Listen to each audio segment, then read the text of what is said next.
السلام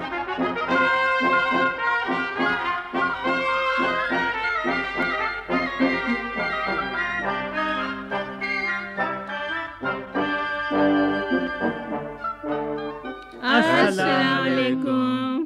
کہیے سدھو بھائی، کیسے مزاج ہیں آپ کے؟ بہترین ہے. کب سے؟ کل شام سے. کل شام سے؟ جی ہاں، میں بہت خوش ہوں. مگر کیوں؟ ارے صاحب، ہمارے محلے میں جو شیخ صاحب رہتے ہیں ان کی لڑکیوں نے اپنی گڑیا کی شادی کی تھی. مگر اس میں آپ کے خوش ہونے کی کون سی بات ہے؟ سلطانہ باجی، تعجب ہے آپ اتنی سی بات نہیں سمجھ سکیں. آپ نے یہ تو سن لیا کہ شیخ صاحب کی لڑکیوں کی گڑیا دلہن بنی تھی. آپ کو شاید یہ نہیں معلوم کہ دولہا کون بنا تھا. شاباش پروین باجی، شاباش. آپ بہت دور کی کوڑی لائیں. اسی کو کہتے ہیں اندھے کو اندھیرے میں بہت دور. اوہ معاف کیجیے گا، میں ذرا غلط کہاوت کہہ گیا. جی چھوڑیے کہاوت کو. آپ مجھے یہ بتائیں کہ کیا یہ صحیح ہے کہ شیخ صاحب کی لڑکیوں کی گڑیا کی شادی میں آپ یعنی جی ہاں بالکل صحیح ہے. دیکھا، میں نہیں کہہ رہی تھی. ٹھہریے. سدھو بھائی ذرا صاف بات کیا کیجیے. کیا آپ کا مطلب یہ ہے کہ گڑیا کی شادی آپ یعنی آپ؟ جی ہاں یہی مطلب ہے. مگر یہ کیسے ممکن ہے؟ ارے بھائی، آپ لوگ اتنے حیران کیوں ہو رہے ہیں؟ ہمارے سدھو بھائی کے ہوتے ہوئے سب ممکن ہے. کیوں سدھو بھائی؟ جی ہاں عابد بھائی. مگر کیسے؟ ہاں ذرا ہمیں بھی تو سمجھائیں. بھائی دیکھیے، ہوا یہ کہ شیخ صاحب کی لڑکیوں کی ایک گڑیا تھی، چھوٹی سی، بہت خوبصورت سی، بہت پیاری سی. اب لڑکیوں کو فکر ہوئی کہ گڑیا کی شادی کی جائے. اس کے لیے انہیں دولہا کی ضرورت تھی. تو وہ آپ کے پاس آئیں؟ جی ہاں. اور آپ جھٹ راضی ہو گئے؟ جی ہاں. تعجب ہے. ارے بھائی، اس میں آپ یہ دیکھیے کہ میں لڑکیوں کا کیسے دل توڑتا. میں انہیں مایوس کرنا نہیں چاہتا تھا. اللہ، کتنا مزہ آیا ہوگا. ادھر لڑکیوں نے اپنی گڑیا کو خوب سجا سنوار کر دلہن بنا کر بٹھایا ہوگا، اور ادھر سدھو بھائی کے گھر سے بارات گئی ہوگی. جی ہاں بالکل یہی ہوا. بہت مزہ آیا. خاک مزہ آیا ہوگا. آپ کو تو شرم آنی چاہیے تھی. نہیں صاحب، اس میں شرم کی کیا بات ہے؟ اب بچیاں بھی خوش ہو گئیں، میرا بھی دل بہل گیا. سدھو بھائی، خود آپ نے کیا پہنا تھا؟ ارے صاحب، اپنی وہی روپہلی شیروانی، سلیم شاہی جوتے جن پر چاندی کے تاروں کا کام ہے، رامپوری ٹوپی، علی گڑھ کا پاجامہ، ایک ہاتھ میں پانوں کی ڈبیا چاندی کی اور دوسرے میں آبنوں سی چھڑی. اور محلے کے لڑکوں نے تالیاں بجائی ہوں گی. لڑکوں نے؟ ارے صاحب، سارے محلے والوں نے تالیاں بجائیں اور مجھے مبارکباد دی کہ آپ نے بہت اچھا کام کیا سدھو میاں. اچھا تو پھر کیا ہوا؟ صاحب نکاح ہوا.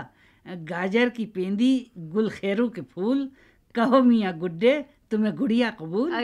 آپ نے کیا کہا؟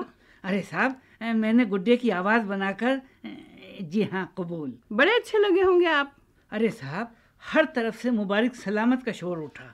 شیخ صاحب کی بچیاں خوش ہو کر میرے گلے میں باہیں ڈال کر جھولنے لگی. خوب لڈو کھائے گئے. میرے لیے شیخ صاحب کی بیوہ نے میرا مطلب ہے بیوی نے ڈھیر سا حلوہ پکایا، بہت مزے کا.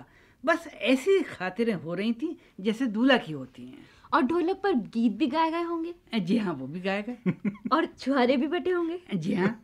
اور دلہن کی بہنوں نے دولہا کو خوب ستایا بھی ہوگا؟ جی ہاں. پھر دلہن رخصت ہوئی ہوگی؟ جی ہاں. اور وہ آپ کے گھر آ گئی ہوگی؟ جی ہاں. سدھو بھائی، میں کہتی ہوں آپ کسی ڈاکٹر کے پاس جا کر اپنے دماغ کا معائنہ کرائیں. جی کیا کہا آپ نے؟ میں کہہ رہی ہوں آپ کسی ڈاکٹر کے پاس جا کر اپنے دماغ اور ان بڑے بڑے ہاتھی جیسے کانوں کا معائنہ کرائیں. مگر کیوں؟ اس میں دماغ کے معائنے کی کیا ضرورت ہے؟ آپ خود سوچئے، لڑکیوں کہنے پر آپ دولہا بنے، بارات لے کر گئے اور گڑیا سے شادی رچائی اور محلے والے نے تالیاں بجائیں، اور آپ کے کہتے ہیں کہ معائنے کی کیا ضرورت ہے؟ جی میں سمجھا نہیں. آپ سمجھیں گے بھی نہیں. آپ کی سمجھ پر تو پتھر پڑ گئے، بلکہ گرم گرم کھولتا ہوا حلوہ. پروین باجی، یہ سلطانہ باجی کیا کہہ رہی ہیں؟ سدھو بھائی، ان کا مطلب یہ ہے کہ اب ماشاءاللہ اس عمر میں آپ نے اگر دولہا بن کر گڑیا سے شادی کی تو یہ ذرا میرا مطلب وہ تشویش کی بات ہے سدھو بھائی. پر میری سمجھ میں تو کچھ نہیں آ رہا ہے. سدھو بھائی، یہ آخر قصہ کیا ہے؟ یہ دو خواتین کیا کہہ رہی ہیں؟ عابدی بھائی، اب تو دو عورتوں کی گواہی پر بھی بھروسہ نہیں کیا جا سکتا. کیا مطلب؟ سدھو بھائی، کیا یہ ممکن ہے کہ آپ دولہا بن کر گئے اور گڑیا کو بیاہ کر لائے؟ جی عابدی بھائی، آپ خود بتائیے کیا یہ ممکن ہے؟ جی نہیں. سلطانہ باجی نے میری سیدھی سادی بات کا بتنگڑ بنا دیا. اب تو مجھے بھی کچھ ایسا ہی لگ رہا ہے. سدھو بھائی آپ خود بتائیے کہ کیا ہوا تھا. ارے صاحب، وہ اپنے شیخ صاحب ہیں نا، جی ان کی لڑکیوں کے پاس ایک گڑیا تھی. جی. ان کا جی چاہا کہ اپنی گڑیا کی شادی کریں، مگر اس کے لیے ایک گڈے کی ضرورت تھی اور محلے میں کسی کے پاس گڈا نہیں تھا. وہ میرے پاس آئیں، سدھو ماما آپ بتائیے کیا کریں. اتفاق سے میرے گھر میں ایک جاپانی گڈا پڑا تھا. اچھا سدھو ماما، یہ بات تھی. میں نے کہا بچیوں تم گھبراؤ نہیں اور میرے گڈے سے اپنی گڑیا کی شادی کر دو. بس صاحب لڑکیاں بہت خوش ہوئیں. میں اپنے گڈے کی بارات لے کر گیا. خوب دھوم دھام سے شادی ہوئی. محلے والوں نے مجھے مبارکباد دی کہ سدھو میاں آپ نے لڑکیوں کا دل نہیں توڑا، بہت اچھا کیا. پھر نکاح ہوا. دلہن سے پوچھا گیا کہ تمہیں گڈا قبول؟ تو لڑکیوں نے گڑیا کی آواز بنا کر کہا اور میرے گڈے سے پوچھا گیا تو میں نے شرما کر کہا جی ہاں قبول.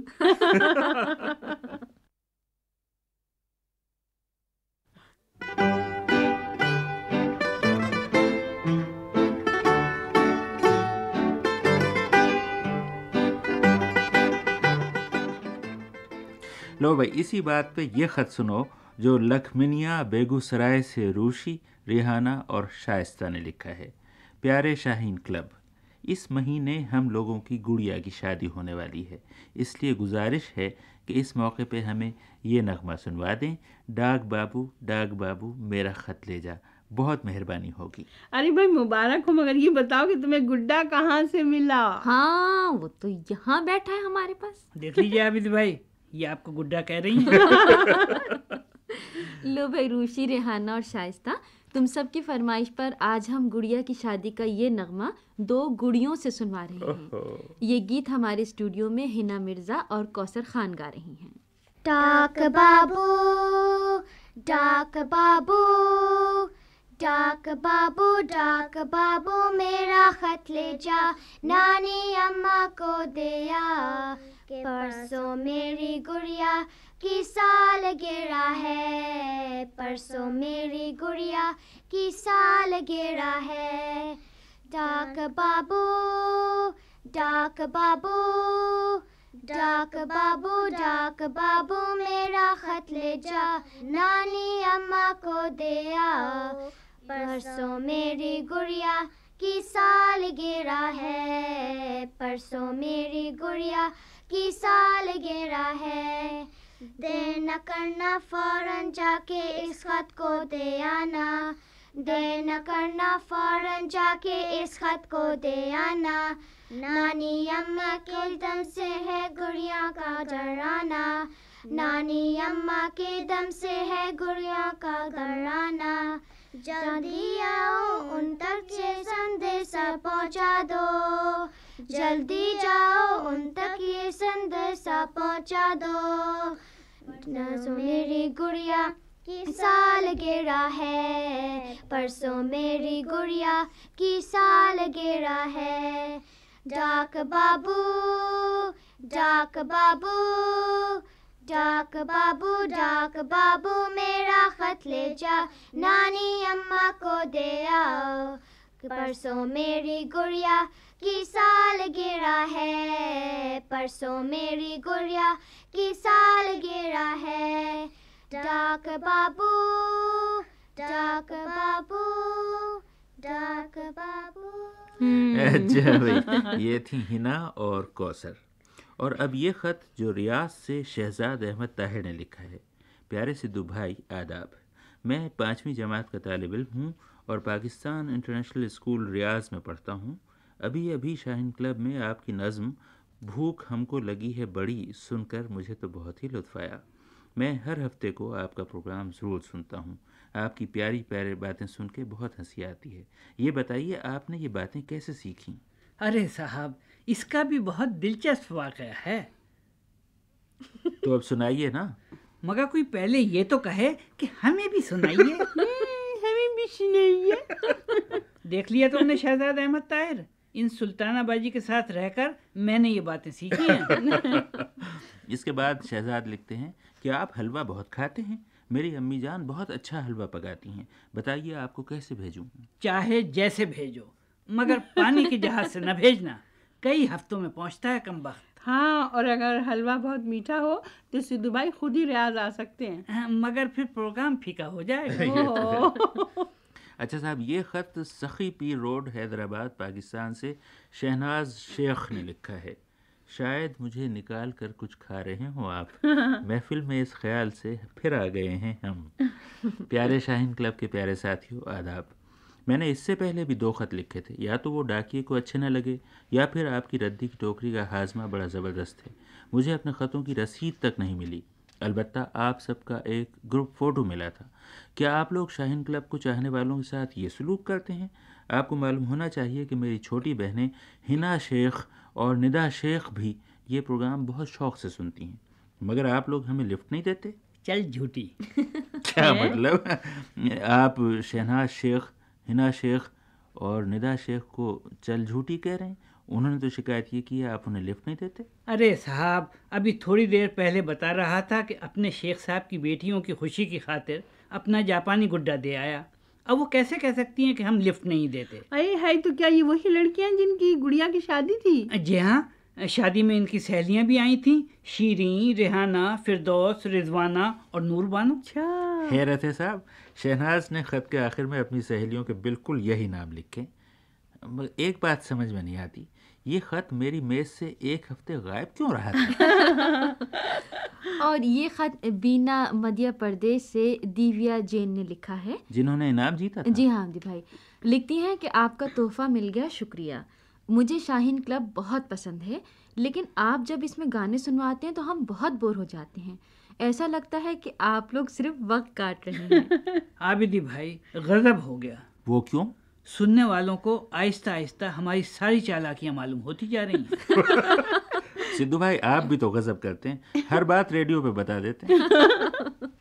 اس کے بعد دیویا جین لکھتی ہیں کہ آپ جو گانے سنواتے ہیں پہلے بھی کئی بار سنوائے جا چکے ہوتے ہیں، اس لیے گانے نہ سنوایا کریں۔ اچھا ہوا آج آغا نہیں آئے، وہ کیوں؟ گانا بند ہو گیا تو ان کا آنا بھی بند ہو جائے گا۔ اور آخر میں چھتونا ضلع سلطان پور یو پی سے عظمت اللہ خان رضوی صاحب لکھتے ہیں کہ 29 ستمبر کے شاہین کلب میں آپ نے کہا کہ حضرت عیسیٰ سے 35,000 سال پہلے انسان بولنے لگا تھا۔ اس کا مطلب یہ ہوا کہ انسان 35,000 سال پہلے بھی تھا۔ اس کی کوئی تاریخ نہیں ملتی ہے۔ کیا عقل سلیم اس کو ماننے کے لیے تیار ہے؟ میری سمجھ میں نہیں آتا کہ انسان اس دنیا میں کب سے ہے۔ مہربانی کر کے اس کی وضاحت کر دیں۔ ابھی کرتے ہیں، لیکن پہلے یوں کرو کہ کاغذ قلم سنبھال لو، کچھ باتیں ہیں، چاہو تو ان کے نوٹ لیتے جاؤ۔ آج ہم تمہیں بتاتے ہیں کہ ہماری یہ زمین اور ہماری یہ دنیا کتنی پرانی ہے، لیکن ایک بات پہلے ہی بالکل صاف کر دیں کہ ہم جو کچھ بتا رہے ہیں سائنس کی روشنی میں تمہیں بتا رہے ہیں۔ اس بارے میں آسمانی کتابیں، مذہب کیا کہتے ہیں وہ اس سے الگ ہو سکتا ہے، مگر ہماری آج کی یہ باتیں صرف سائنس کی روشنی میں ہیں۔ تو سنو، پہلے تو یہ کہ ہماری زمین کب بنی، کب وجود میں آئی، کتنی پرانی ہے۔ سائنسدانوں کا خیال ہے کہ ہماری زمین 4 ارب 60 کروڑ سال پہلے بنی تھی۔ آج اپنی زمین پہ ہمیں جو سب سے پرانی چٹان ملی ہے، وہ چٹان کب بنی تھی؟ وہ بنی تھی 3 ارب 90 کروڑ سال پہلے۔ پھر زمین پر بالکل پہلا پودا جو صرف ایک خلیے یا ایک سیل کا تھا، وہ کب بنا تھا؟ وہ بنا تھا 3 ارب 30 کروڑ سال پہلے۔ اور ایک خلیے یا ایک سیل والا جاندار ہمارے سمندر میں سوچو ذرا کب نمودار ہوا تھا؟ 2 ارب 50 کروڑ سال پہلے۔ اس کے بعد سمندر میں اسفنج، جیلی فش اور مونگے بنے تھے 69 کروڑ سال پہلے۔ پھر ہماری زمین کی جو فضا ہے، جس میں ہوا ہے، گیسیں ہیں، یہ کب بنی تھی؟ زمین کی فضا یا یہ ایٹماسفیئر 57 کروڑ سال پہلے بنے تھے۔ پھر سمندر میں مچھلی بنی، یہ بات 47 کروڑ سال پرانی ہے۔ اس کے بعد ہماری زمین پر درخت اگے۔ اس وقت ہر جگہ سبزہ تھا، ہریالی تھی، درخت تھے، دلدل تھی، ہر طرف زمین پہ بس یہی تھا، اور یہ بات 38 کروڑ 50 لاکھ سال پرانی ہے۔ اس کے بعد بنے سمندری جانور جو نکل کر دلدلوں میں آ جاتے تھے اور پتیاں کھاتے تھے، یہ بات 37 کروڑ سال پہلے کی ہے۔ اس کے بعد آئے رینگنے والے جانور، ان کو وجود میں آئے اب 33 کروڑ 50 لاکھ سال ہو چکے ہیں۔ زمین کے اندر کوئلہ وہ بننا شروع ہوا، اور تم جانتے ہو کیسے بنا، یہی گرے ہوئے درخت، جھاڑ جھنکاڑ، مٹی کے بوجھ کے تلے دب کر یہ سب کوئلہ بنے۔ یہ بات 30 کروڑ سال پرانی ہے۔ پھر وہ بڑے بڑے جانور وجود میں آئے جنہیں ہم ڈائنوسور کہتے ہیں، ان کا زمانہ اب سے 20 کروڑ سال پہلے شروع ہوا تھا۔ ان کے زمانے ہی میں دودھ پلانے والے چوپائے اور ان کے علاوہ چڑیاں وجود میں آئیں 19 کروڑ 50 لاکھ سال پہلے۔ پھر ہماری زمین کی سطح پر ٹوٹ پھوٹ شروع ہوئی، کہیں صرف سمندر بنا، کہیں خشکی کے جزیرے بننے لگے، اور وہ جزیرے آہستہ آہستہ سرک کر مختلف سمتوں میں ایک دوسرے سے دور جانے لگے، اور وہی ہمارے بر اعظم بنے۔ یہ کام اب سے 18 کروڑ سال پہلے شروع ہوا تھا اور ابھی تک جاری ہے۔ یہ بر اعظم، یہ جزیرے آہستہ آہستہ سرک رہے ہیں۔ اور یہ جو ہمارا جنوبی بحر اوقیانوس ہے یا ساؤتھ اٹلانٹک اوشن ہے، یہ بننا شروع ہوا تھا 14 کروڑ سال پہلے۔ اس کے بعد ڈائنوسور کا زمانہ ختم ہوا، شمالی امریکہ کے راکیز پہاڑ بننے شروع ہوئے۔ یہ بات 6 کروڑ 50 لاکھ سال پرانی ہے۔ اس کے بعد زمین پر خرگوش، چوہے، سیل اور ویل مچھلیاں یہ سب نمودار ہوئیں۔ اس بات کو اب ہو رہے ہیں 5 کروڑ سال۔ پھر وہ مخلوق آئی جو بعد میں انسان بنی۔ یہ بات ہے 4 کروڑ سال پرانی۔ جس سب سے پرانے انسان کے آثار ملے ہیں وہ حضرت عیسیٰ سے 1 لاکھ سال پہلے تھا، مگر اس کا حلق بہت چھوٹا تھا، اتنا چھوٹا کہ اس میں سے انسان جیسی آواز نہیں نکل سکتی تھی۔ لیکن حضرت عیسیٰ سے 40,000 سال پہلے کے انسان کے حلق کے مسلز باقاعدہ بن گئے تھے جن سے آواز نکالی جا سکتی تھی۔ اب تم پوچھو گے کہ پرانے انسان کی یہ تاریخ کیسے پتہ چلی؟ اول تو پرانے انسان کی ہڈیاں اب تک مل رہی ہیں اور سائنسدان معلوم کر رہے ہیں کہ وہ ہڈیاں کتنی پرانی ہیں، لیکن اس کی سب سے دلچسپ نشانی جنوب مغربی فرانس میں ملی ہے، جہاں ایک غار کی دیواروں پر انسان نے اپنے زمانے کے جانوروں کی تصویریں بنائی تھیں۔ وہاں ہرن، بھینسیں، دوڑتے ہوئے گھوڑوں اور عجیب و غریب مخلوق کی تصویریں ہیں، یہاں تک کہ غار کی دیواروں پر انسان کے ہاتھ کی چھاپ تک موجود ہے۔ سائنسداں ریڈیو کاربن ٹیسٹ کے ذریعے بالکل ٹھیک معلوم کر چکے ہیں کہ یہ تصویریں حضرت عیسیٰ سے 35,000 سال پہلے کی ہیں۔ تو عظمت اللہ خان رضوی صاحب، سائنسدانوں کا خیال ہے کہ انسان اس سے بھی پہلے بولنے لگا تھا، کیونکہ سائنسدانوں کو یقین ہے کہ ہمارا جیسا انسان تقریباً 40,000 سال پہلے وجود میں آ گیا تھا۔ آپ سوچتے ہوں گے کہ انسان بہت پرانا ہو گیا؟ جی نہیں۔ اگر ہم یہ فرض کر لیں کہ ہماری زمین کو وجود میں آئے 12 گھنٹے گزر چکے ہیں، تو یقین کیجئے کہ انسان کو وجود میں آئے ابھی صرف آدھا منٹ گزرا ہے۔ ارے صاحب، اس حساب سے آج کا پروگرام ختم ہونے میں صرف 80,000 سال باقی بچے ہیں۔ آپ کا مطلب ہے کہ 1 منٹ؟ تو بھائی اس 1 منٹ میں ایک ضروری اعلان سن لو۔ اگلے ہفتے سے شائن کلب میں ہم ایک سلسلے وار فیچر شروع کر رہے ہیں جس میں تم ایک نومر لڑکی اور اس کے چچا کے ساتھ لندن کی سیر کر سکو گے۔ یہ فیچر قمر علی عباسی نے لکھے ہیں اور ان میں وقاص اور آغا سرور کی آوازیں ہیں۔ یہ دلچسپ فیچر اگلے ہفتے سے شائن کلب میں شروع ہوں گے۔ تو اب ہمیں اجازت دو۔ خدا حافظ۔